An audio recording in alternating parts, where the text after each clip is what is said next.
Oh my goodness. What the- this is Hey, good. everybody. Thanks Hi. for clicking on our video. We are going to do today's episode on Hawkeye, episode 3. And of course, this is a wind down. So you have to have your drinks if you're going to have fun with us this evening. Leave us Yes. a like and take a Oh, shot. Here whoa, we whoa, go. whoa, whoa, whoa, hold up, whoa. Even if you don't drink, still hang out with us. Don't Oh leave if yeah, you don't have a drink. you Yeah, can come too, but yeah, yeah. you can't sit at the cool table. You can sit over there to the side. We'll acknowledge you when we're done.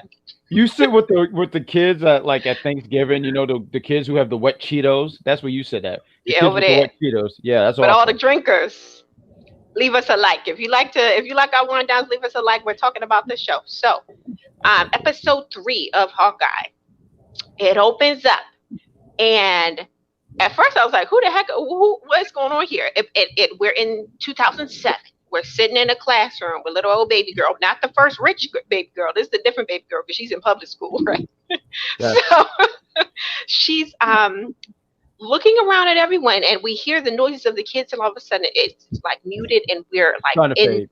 yeah, it fades to not to black but to deaf, like you can't hear anything that's going on, and we're like kind of in her place because she's looking at the kids, but she's able to read. She's like a master lip reader, like she sees everything the teacher's talking about. The teacher was a little concerned if she was catching up. She go over there, and little girl got it. She's like, don't worry about it, I can read lips like a pro. So True. flash forward a little bit, and we're sitting down in her room. She's, getting read a little bedtime story in a way by her dad, who I assumed at the time was her dad. Yeah. And she's talking about, all of these fanciful things. And he mentioned something about dragons, right? She was like, oh, are dragons real? And he told her no, but then he backpedals a little bit, right? Which makes me think about another tie-in that it may be trying to tie in. But he says, oh, they're real, but they maybe live in another world or something, right? Right. Which made me think, because I watched Film Theory, and Film Theory had this episode about Shang-Chi, about the rings, and how the rings are actually, even though they're wrist like bracelets, technically they should be called bracelets by where they're placed. But his theory was that they're actually rings for like some dragon that was like mentioned a couple like in the comics somewhere. So this is a tie-in for the dragon that may be allegedly coming in Shang-Chi, but who knows? So, Ooh, that's um, interesting. yeah, Okay. yeah, tie it all together. Take a I shot, leave got us it. a like. That movie into something because I don't know where it is. That movie needs to be tied somewhere. Yeah, it's definitely all in its own thing. Only slight tie it has is to Doctor Strange, because what's his name was in that movie.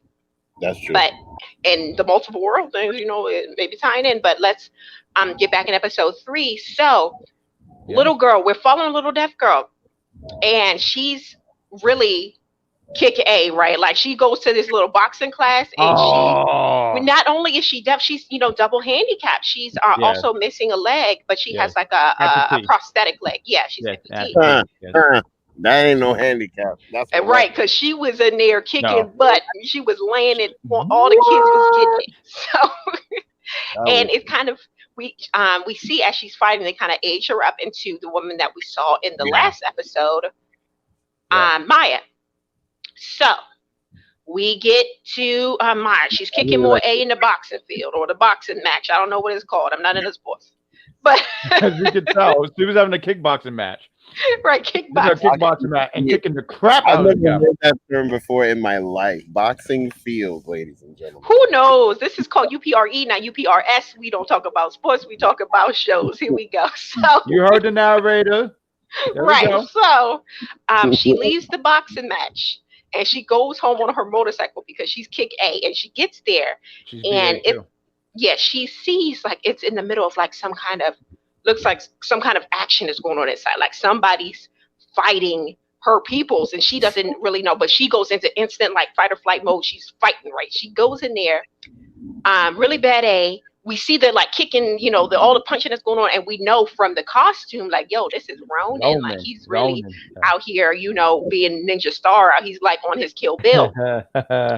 And she gets in there a moment too late because Ronin stabs her daddy in the guts and jumps out the window, like, just out like a thief in the night. He jumped out the window like someone who got a great deal on Black Friday, and he said, "It's mine, can't take it back." Because that was incredible. He was out, and she's of course looking at her daddy slowly pass away, and it was really sad. I got a little image here, but there's a little spoiler here. We'll talk about it. I think we actually skipped past it. We can talk about it now. Can we talk about that? Because that scene right there, I really, I don't want to say butterflies. I mean, the man didn't give me butterflies, but I was excited about I was so excited when I heard, "Oh, go to your uncle," huh? Nothing. When he, I feel like someone said that, but when he said, "Go to your uncle," and you don't show you who the uncle is, and look, I don't know. They show this very pudgy hand, and I just can't. And I love that because I'm sitting there saying, "No, they're bringing it. They look like they're bringing in the Kingpin, the King of Kings," and I'm excited about this because if they do in fact bring the guy who did it from Daredevil, and he was phenomenal as Kingpin, he was just tremendous.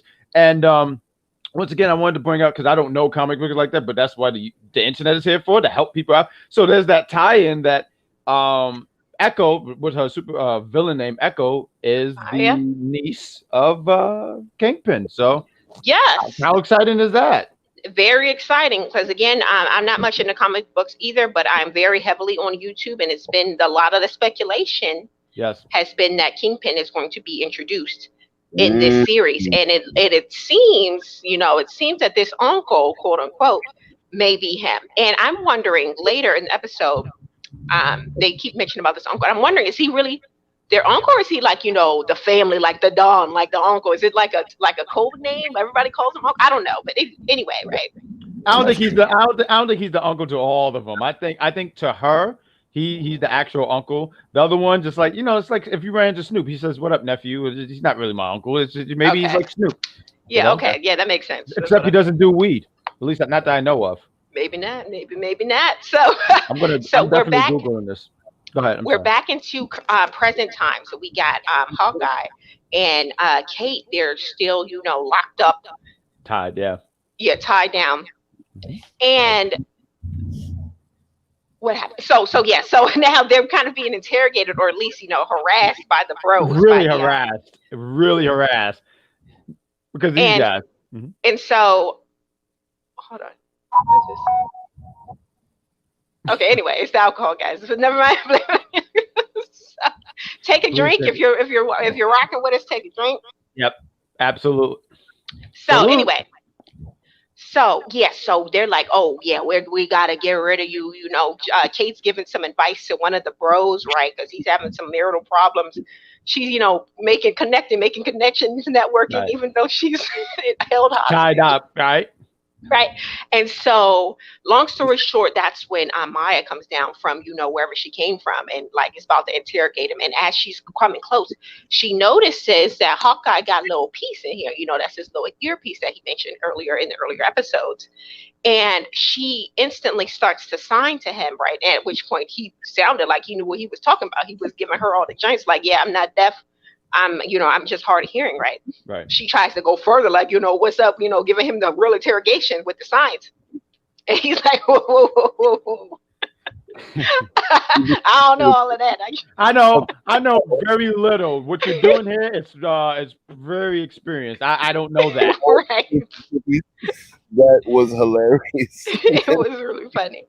And so, they weren't getting anywhere with him because she was like, "Yo, where's Ronin?" And he was like, "Ronin is dead." She said, "Who killed him?" He said, Black Widow. And he's like, "How you know?" "Because I was there." And he's like, he's not lying, but he's not telling the truth. It's like, he's skimming the line.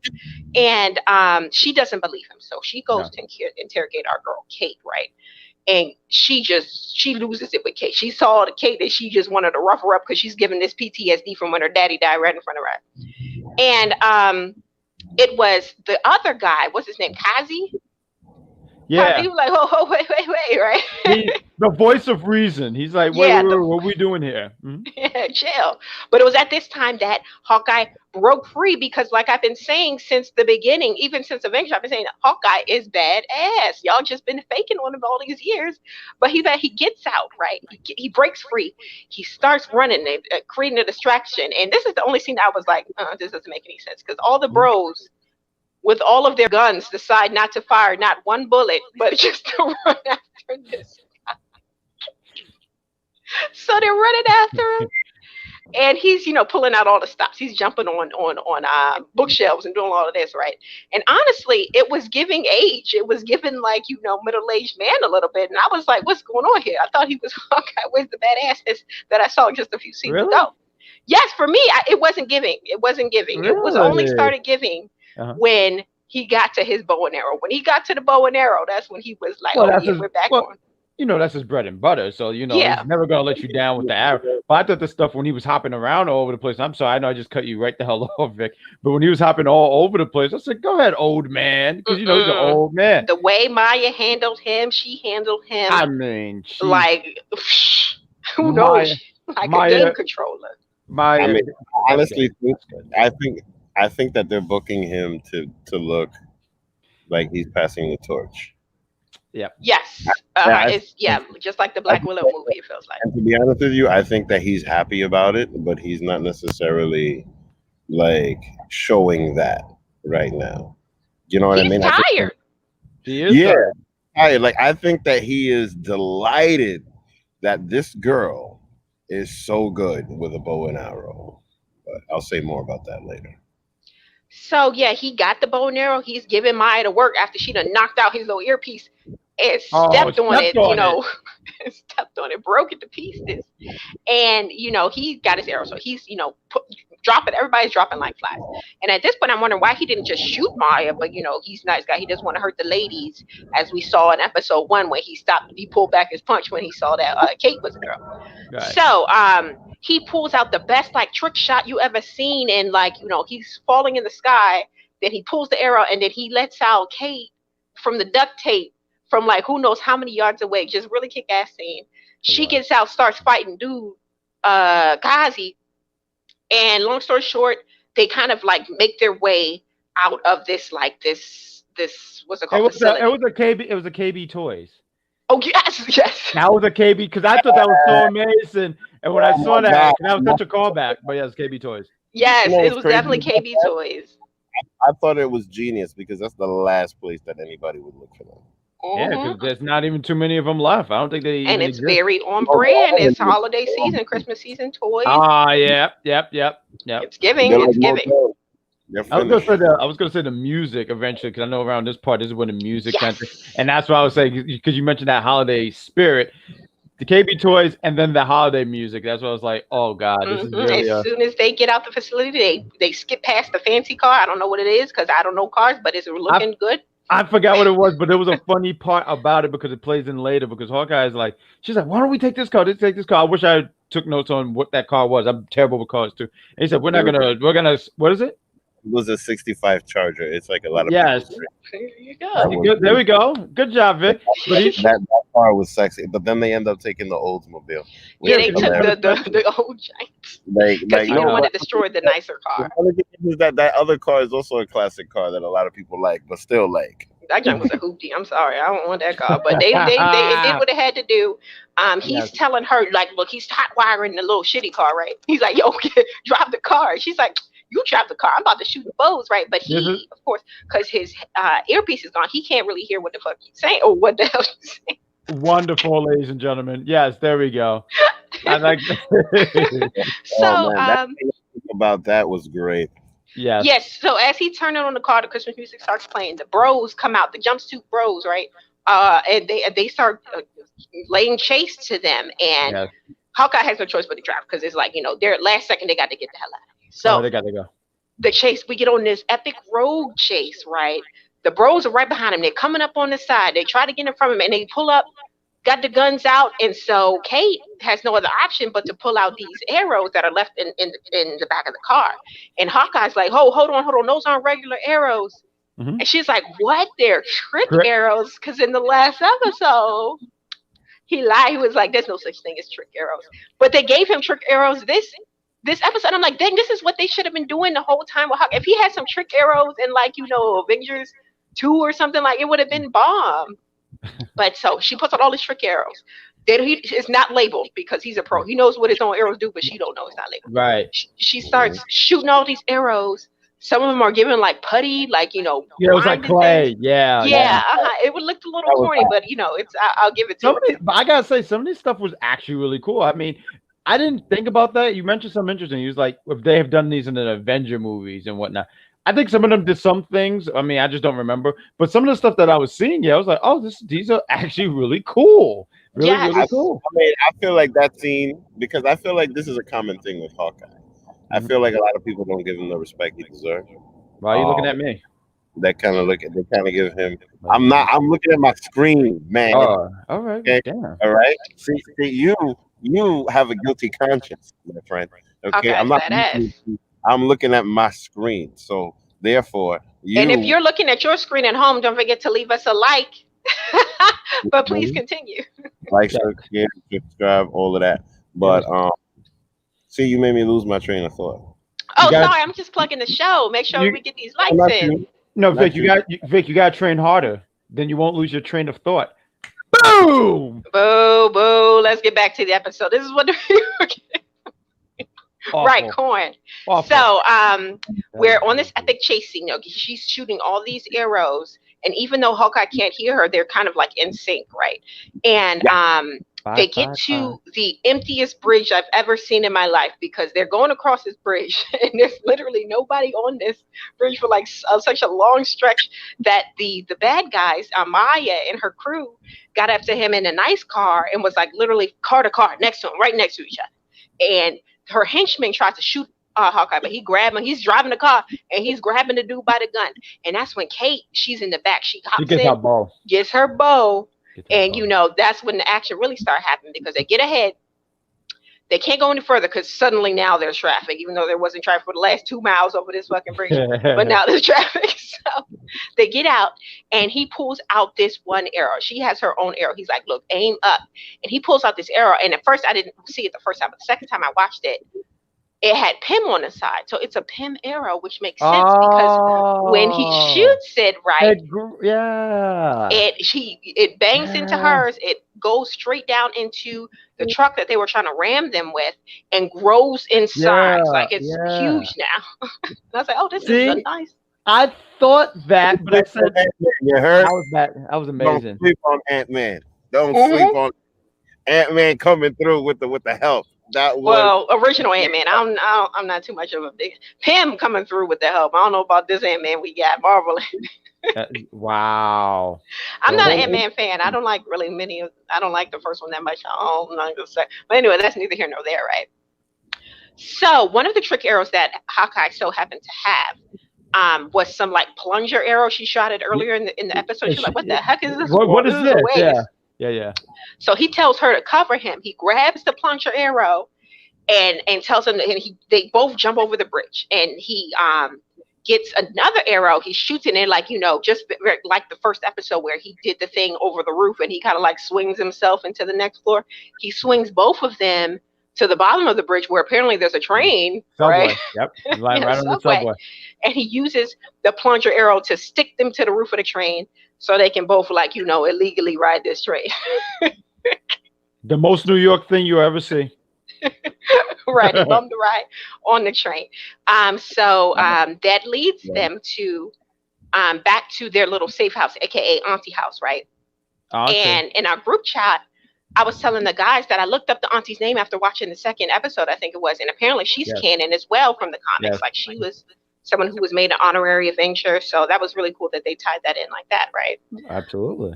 But we get back to the house. I'm trying to think where we are. Okay, so Hawkeye still doesn't have his earplug thing, so he still can't hear for crap. He's in the kitchen. Apparently, he can hear just enough to hear like his cell phone ring, right? And he's answering like, "Hey, babe, text me." He's trying to play it cool, like he didn't just lose his earpiece. I guess this may be something he's done in the past. And the wifey was like, "You better not lose it a second time." And and he had to fake his way through the conversation. Yeah, like yeah. And so, but I apparently, no, go go ahead. ahead. I'm sorry. No, I was gonna say I just think it's hilarious how you just mentioned all that. Like you better not lose a second time. And he says, "Hey, look, I'm kind of busy. Can you text me?" I think that's a Right. giveaway. Like, yeah, you lost it, you deaf Mhm. idiot. Mhm. That's what it was giving. And so, just as he was, telling wifey to text him, Kate comes in. She's like, "Hold on, this." She writes on a pad, "Little boy." So he's like, "Oh yeah, this is my son, right? This is Nathaniel."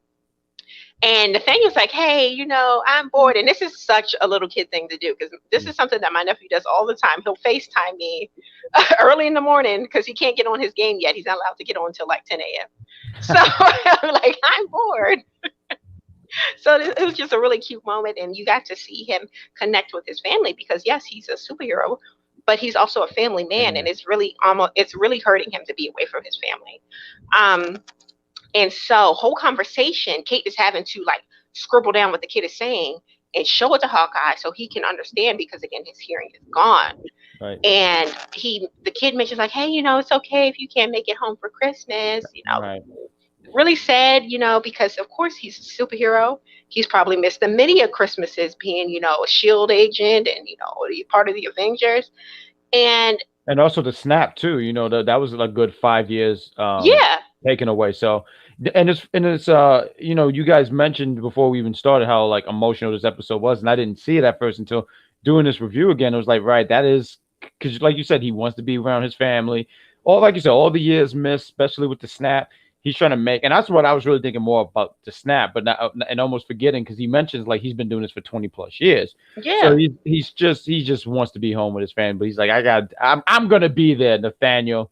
You wait and see. I'll be there for Christmas. I'll be home for Christmas. You know what this give me? I don't mean to like jump all over the place, but it gives me like Jingle All the Way vibes. Like where like his father Arnold Schwarzenegger, spending years fighting Terminators and missing all these Christmases, and now he's like, I'm gonna be here, and I'm gonna get you the guy. You gonna get him the Christmas. I, What was the name of the gift? What was the name of the toy? Turbo Man. Turbo. He's like, I'm gonna get you Turbo Man. He sure did. He bought the whole costume and everything. That was such a great movie. I love that. Great Christmas movie. It's in the archives. If you go over to our sister station at Unpopular Review, check out the holiday playlist. You can check out our Jingle All the Way episode.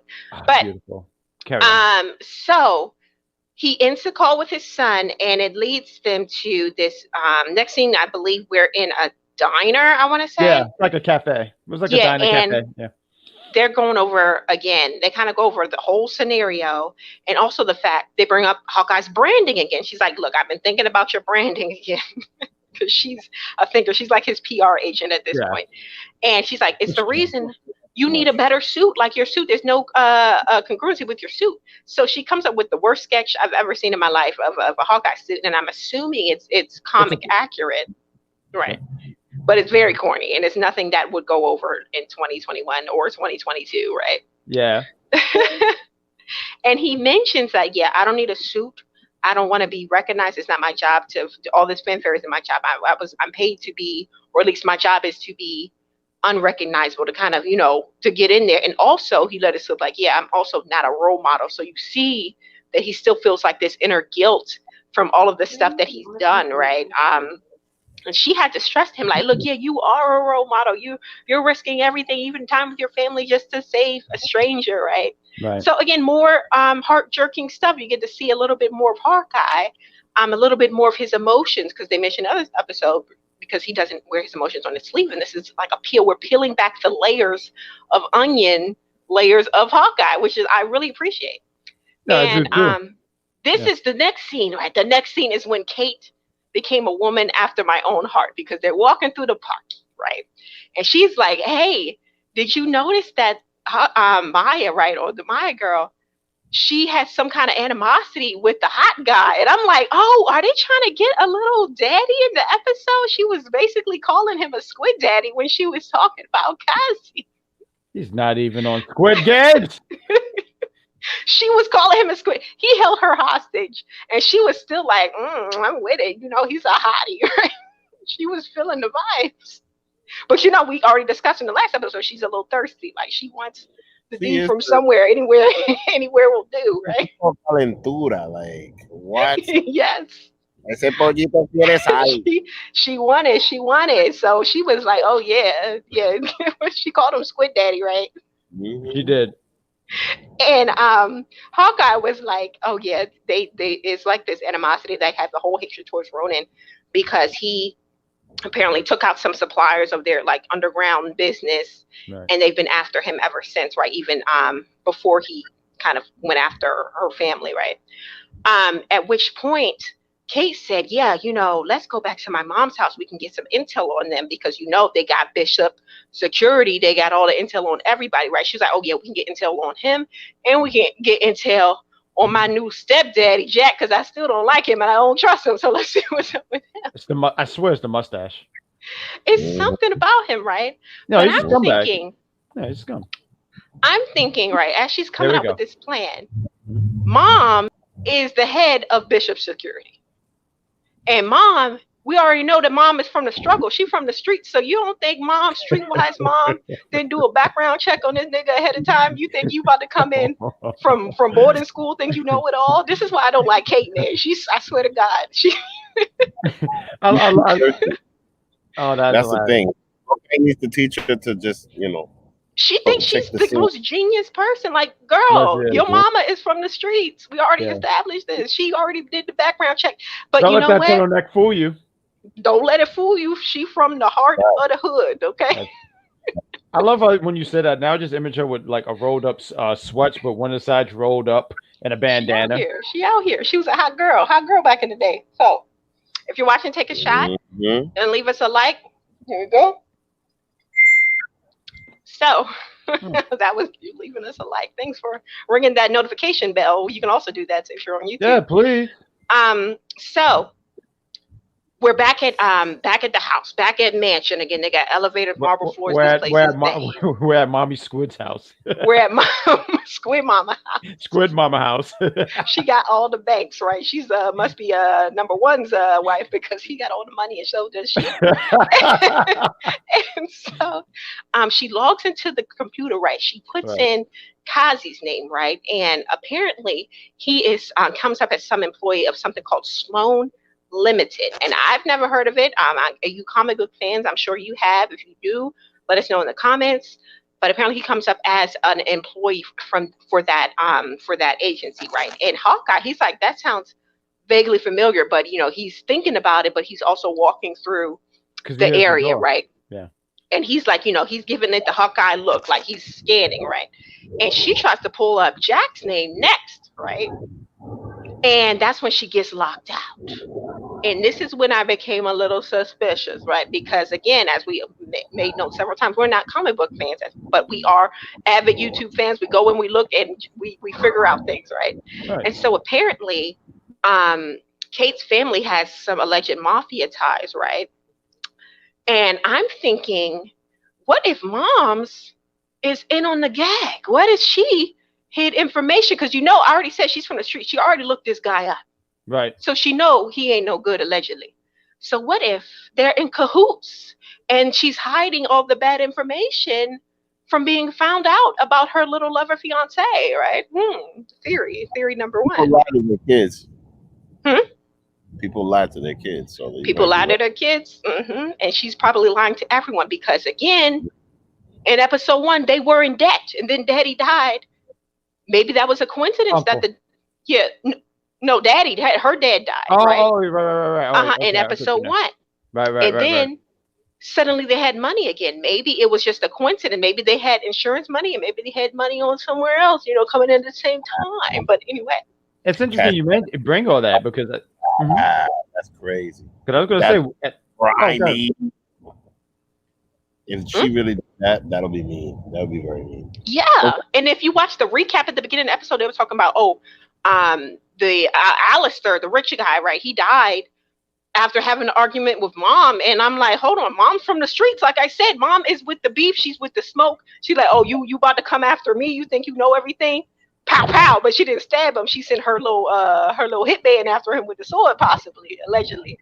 What were you saying, Jack? I just love all this because like now I feel like I'm gonna always have some kind of term for it now because, like, so pretty much, just saying, Mom grew up around the time when it was West Coast against the East Coast, and she already knows about that stuff. Meanwhile, Kate know nothing about this. All she know is TikTok and whatever. All she Meanwhile, knows Mom knows TikTok. TikTok. Mom knows the streets. She's been there. She's been there. That's Been my there. theory. But it's But interesting you say that because, like, when you mentioned it, I just wanted to throw this out because you were saying maybe it was insurance, but in episode one, right, it was pretty much they were struggling for money. That was the problem.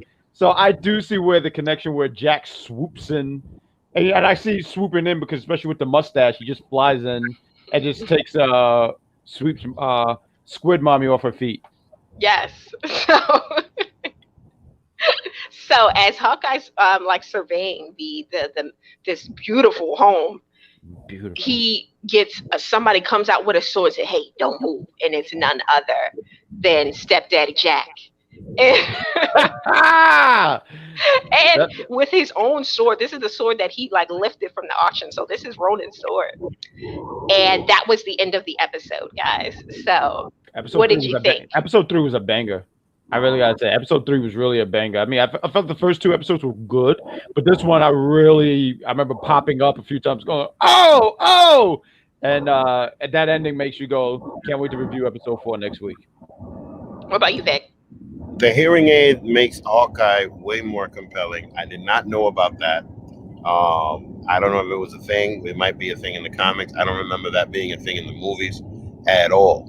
But it certainly makes him way more compelling, and it makes sense why his eyes are so good. You know what I mean? Mm-hmm.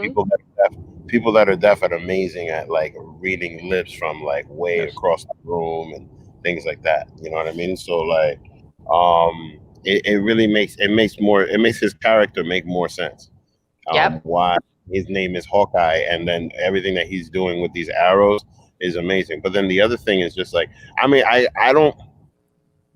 really don't like how much she's flirting with him, but then at the same time, like, she's missing her father, so he's kind of like filling that void for her in a sense. Daddy issues. Mm-hmm. Yeah, you know. But then at the same time, I really feel that he's not showing it yet. What is that? No. Oh, that's a plane. Okay. Yeah, so now I feel like he's not showing it yet, but I feel that he is very delighted that she is as skilled as she is. At the same time, I feel that he hates the fact that she's overconfident. And he even said it. Like, you're just overconfident, and which she is, because she's just too thirsty. She's like one of those people that, like, you know, wanna fly before they crawl. You feel what I'm saying? You know, she's just like, you know, she learns a little bit and then, yeah, all right, I can do it all. But then all of a sudden she takes a stumble. It's kind of like, you know, like Robin when, like, you know what, like Batman's kid, Damien, you know? Yeah. No, I get very similar lifestyle, very rich upbringing. You know, brought up elsewhere out of the home. She was in boarding schools. You know, mom was busy trying to make her way up from the streets. You know, she's a hustler. She had to run this company, mourning the death of her husband. And little old baby Kate had to, you know, find a way, you know, with no attention, which is why she's so thirsty for attention now by any man who comes across her way, right? But anyway, I was going to ask you, I really think she's trying to make, and then we can end it, but I really think, because I just see her as a girl who really likes. Like, she has daddy issues, right? But before, I really thought she was being thirsty. You know what I mean? Like, she's just like, you know, I mean, it's not like she's just being a fangirl. Like, she's just like really like messing with him and trying to get emotion out of him and trying to like, you know what I mean? And she's like flirting with him, like on some like, what's up? You know what I'm saying? I feel like they toned it down this episode for sure. The flirtation, they toned it down, but it could just be the chemistry between the two actors. Maybe behind the scenes they have some chemistry. I don't know. But the thing is that I see that now that she helped him with his whole thing with his ear and all of that, and with the translation of the kid and all that, I think that she understands that he's a family man. That's why I feel like she might back off. Yeah, because she got somebody else in her sights, which is of course exactly good, because she needs to shoot fly with all. Like, you can't be hitting on Mr. Miyagi. Shoot fly with that. Come on. But that was the episode, guys. Don't forget to leave us a like and join us next Wednesday for another episode. And if you enjoyed the video, don't forget to check us out on our sister station or our sister station, UPR, Unpopular Review, or our new station, Unpopular Review Sports. Gaming. Or you can check. Unpopular Review Gaming. Yeah, we don't do sports here. Sorry, it's the alcohol. Everything. We're doing it all. We're doing it all. And if you like, you can follow me on my channel, which is you can follow me on my channel, which is See the Superior. And I talk about anime and all of that jazz. So yeah, leave us a like. We'll talk to you later. Bye. Everybody. Bye.